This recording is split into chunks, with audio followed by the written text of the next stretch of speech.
Joseon Dynasty is popular globally. Joseon Dynasty is an era in Korean history.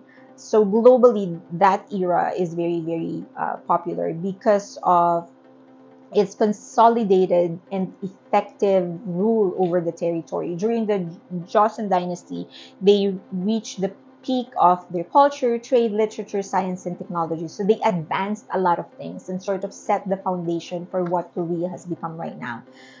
They're very ingenious, they're fully into science and technology, engineering, all of those things. That's why they have produced in such a short period of time. They are still at war, but in such a short period of time, they've been able to revolutionize their economy. They're known as the tiger economy of Asia. So many people credit the Joseon Dynasty for setting the foundation for that. Now, however, there's an interesting aspect to the Joseon Dynasty, and that is how they have taken away many of the rights of women. So prior to the Joseon Dynasty, women were sort of equal, not really equal, but they enjoyed more rights, like they could own properties and stuff. But during the Joseon Dynasty, for some reason, they took away many of that. Okay, first, just want to do a disclaimer. I'm not an expert in Joseon Dynasty or Korean history or Korean culture, but I'm just a fan. I like reading and I like sharing and I like joining conversations. So if there's anybody out there that would like to expand or expound on what I'm going to say, or would like to correct any of the information that I will say, or would like to clarify something, please do so in the comment section. Okay, so as I've said, prior to the Joseon Dynasty, the women's rights, women were actually enjoying some rights, but because they said the Joseon Dynasty adopted the Neo-Confucianism belief, their concentration became more on how to advance their technology, their business, and all of those things, and not so much when it comes to women's rights. So one of the things that they implemented was the patrilineal clans. So what happens is that fathers, sons, uncles, and male members of the family would actually live together in their village. Now, when they marry somebody, the woman or the girl, because there were a lot of underage marriage happening at that time, would actually leave their family and then come and live in the village of the male clan. So they're effectively cut off from their family, and they join the male clan. And so many people, many men, many in-laws would actually take advantage of that, because you're the new person in this entire village who know each other. So it's your onus to actually adjust to their culture. In fact, it was a major subject in many of the literary works during that time. They called it the sijibsari, or living in in-laws house. So because many in-laws would actually abuse the wife, the new member of the family. Well, they don't consider them family, but the new person in this village, they would abuse them. So there were a lot of angst, a lot of misery, a lot of sadness in that. And then once the woman marries, they become strangers to their family. So they're totally cut off. They don't become a member of their previous their birth family.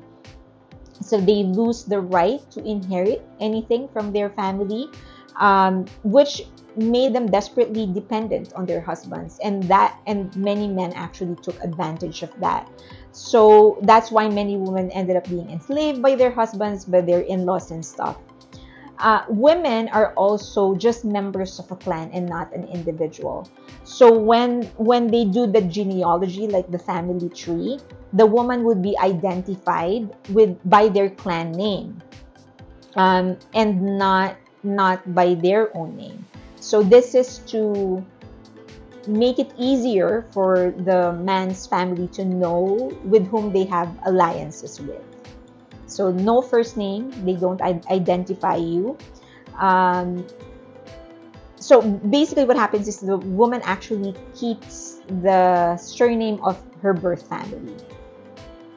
Because that would make it easier for the husband's family to identify with who they have an alliance with. So in the genealogy, the family tree, the woman would be identified by her clan name and not by her first name.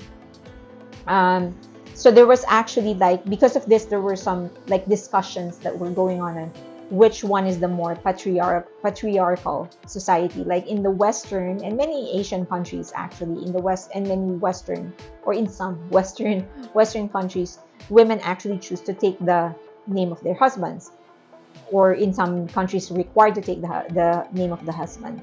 Is that more patriarchal than the Joseon Dynasty era, where the woman is neither here nor there? She keeps the last name of her birth family, but she's cut off from them, and then she doesn't become a member of the family of the husband. So which one's the lesser evil, basically?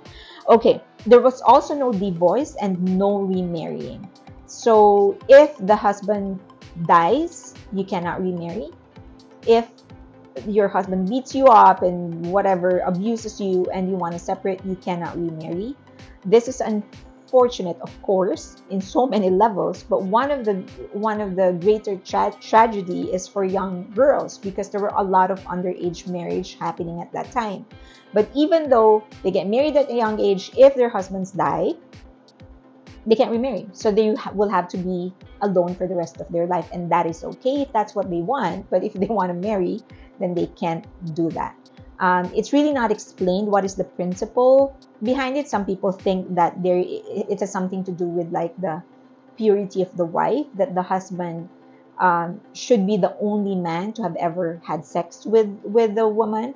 That's speculation, or at least in my research, it didn't really explain why they put forth such a rule.